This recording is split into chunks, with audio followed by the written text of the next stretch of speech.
Dnešné video bude určené aktivite ultrabehu. Povieme si, ktoré hodinky sú na túto aktivitu najlepšie, aké nastavenia si nastaviť, aké dátové polia si zvoliť a dám vám aj nejaké osobné rady zo svojich vlastných skúseností. Tak poďme na to.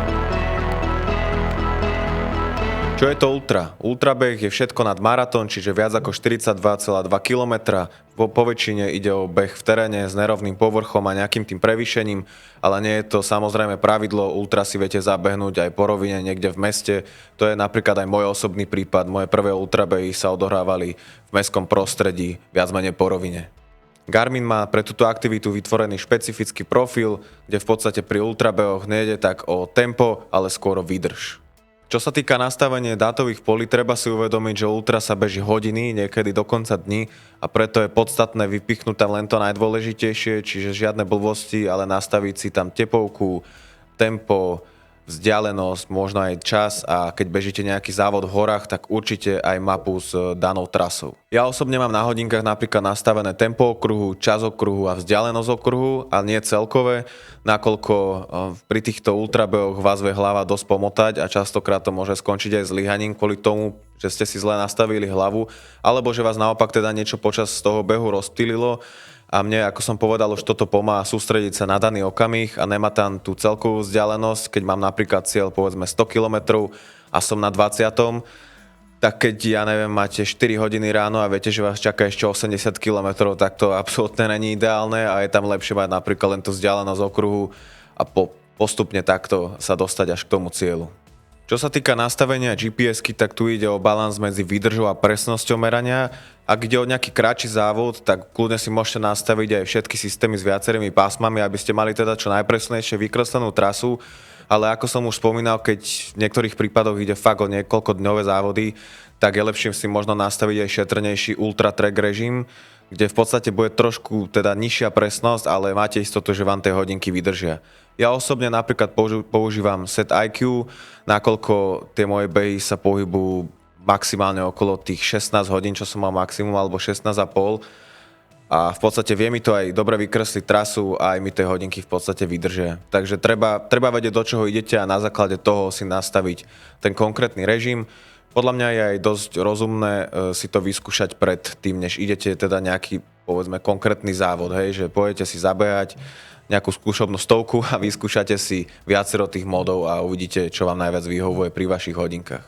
Profil Activity Ultra ponúka niekoľko užitočných funkcií a to máme napríklad pripomienky na jedlo a pitie, čo je veľmi podstatné, nakoľko bežíte, ako som už spomínal, hodiny a dni. Viete si tieto pripomienky nastaviť v pravidelných intervaloch. Napríklad ja osobne, keď som teraz cez leto behal z Bratislavy do Viedne a naspäť, bolo cez 30 stupňov, celý čas som behal v podstate po betóne bez nejakého tieňa, tak som si nastavil v hodinových intervaloch pravidelnú pripomienku, aby som sa napil a dal si solnú tabletu.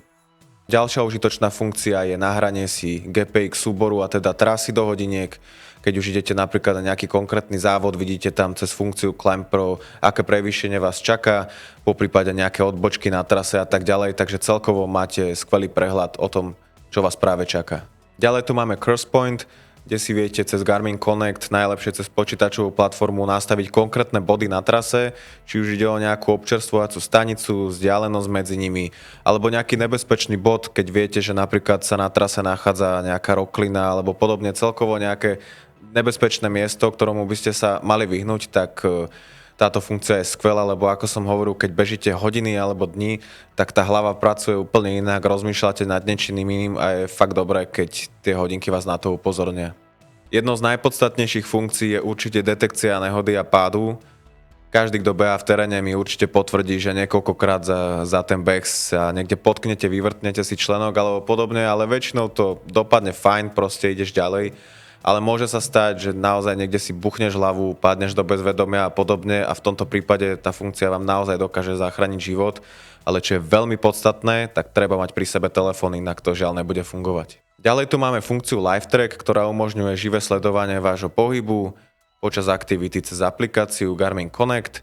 Je to super, keď napríklad nejdete na nejaký závod, ale dáte si nejakú osobnú výzvu, povedzme 100 km niekde v horách, a chcete mať istotu, že ak by sa niečo stalo, tak je tam stále nejaká tá osoba, ktorá má na vás dohľad. povedzme si na rovinu, není to, keď idete niekde na závod, že je tam celá tá organizácia a v podstate máte takú istotu, že aj keď sa vám niečo stane, tak vždy sa o tom niekto dozvie a vedia vám pomôcť. Tuto bohužiaľ, ak sa vám niečo stane, tak to môže dopadnúť aj veľmi zle. A poslednou užitočnou funkciou je tlačítko Lab, ktoré v tomto profile aktivity si viete nastaviť aj ako tlačítko pauzy. Viete to nastaviť aj tak, že to zaznamená aj kolo, aj pauzu, ale iba zvlášť aj pauzu, čo je za mňa úplne super.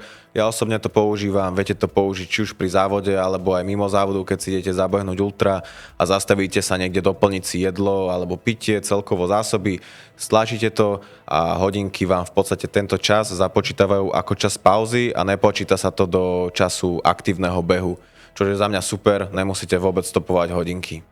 A na záver sa pozrieme na to, aké hodinky sú vhodné pre ultraaktivitu. Budeme pozerať samozrejme po výdrži batérie, navigácii a pohodlia nosenia na ruke, keďže tieto aktivity sa odohrávajú niekoľko hodín až dní. Ako prvé by som vypichol určite od Garminu Enduro 3, ktoré používam aj ja osobne. Tieto hodinky sú veľmi ľahké, majú skvelú navigáciu, extrémnu výdrž batérie a solárne dobíjanie. Ďalej tu máme jeho konkurenta Fenix 8, ktoré v podstate sú to isté, len nemajú až takú extrémnu výdrž batérie, ale na tie niekoľkohodinové ultrabehy to určite stačí a keby ste chceli na niekoľkodňové, tak stále tu máme možnosť powerbanky, takže není o čom si myslím. A možno v čom sa troška líšia, tak je to, že sú také viac univerzálnejšie by som povedal, nakoľko nemajú tieto zelené komponenty alebo žlté, alebo aké to sú, čiže možno sú aj také, že vhodnejšie do spoločnosti by som povedal, ale inak v podstate je to skoro to isté. Od Polaru by som doporučil model Gridix, ktorý takisto disponuje veľmi dobrou výdržou batérie, je tu jednoduché intuitívne ovládanie hodiniek a Polar ponúka špecifickú funkciu FuelWise, ktorá vás v podstate upozorňuje počas závodu, kedy čo máte doplniť, čo je veľmi podstatné pri týchto ultra záležitostiach.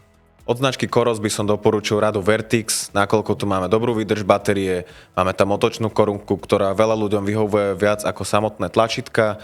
A potom od značky Sunto by som doporučil model Vertical, nakoľko takisto má veľmi dobrú výdrž batérie, máme tu možnosť mapových podkladov a solárneho dobíjania. Nie každý model ponúka konkrétne ultraaktivitu, ale vieme to nahradiť napríklad aktivitou trailový beh s manuálnym nastavením. Tak a dostali sme sa postupne na záver videa. Čo vy? Máte osobnú skúsenosť s ultramaratónmi? Ak hej, tak neváhajte a kľudne sa podelte s nami o svoje zážitky z konkrétnych behov dolu do komentárov, pretože viem z osobnej skúsenosti, že počas každého ultramaratónu sa nájde niečo, na čo do konca života nezabudnete. Poprípade, ak vám toto video dalo aj niečo praktické, čo využijete, nezabudnite nám dať odber, like, komentár a zvonček, aby vás upozornilo na každé nové video. To bude na dnes všetko. A nezabúdaj, ten správny čas je teraz.